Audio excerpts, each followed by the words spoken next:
¿Qué pasa? ¿Que tienes miedo de meterte con alguien de tu tamaño? Eso ha sido algo muy sucio. ¿Dónde estás?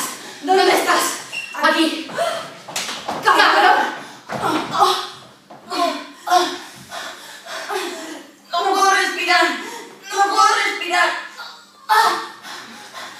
No me lo rompas. No me lo rompas. Pues arrodíllate y suplica. Eso jamás.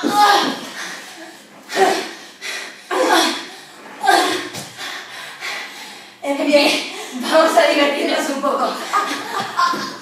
¡Irene! ¿Qué pasa, señora? ¿Tenéis miedo de verme la comadreja o qué? ¿Qué pasa? Que nunca has visto un par de huevos y una salchicha. No, no me hagas caso. ¡Haz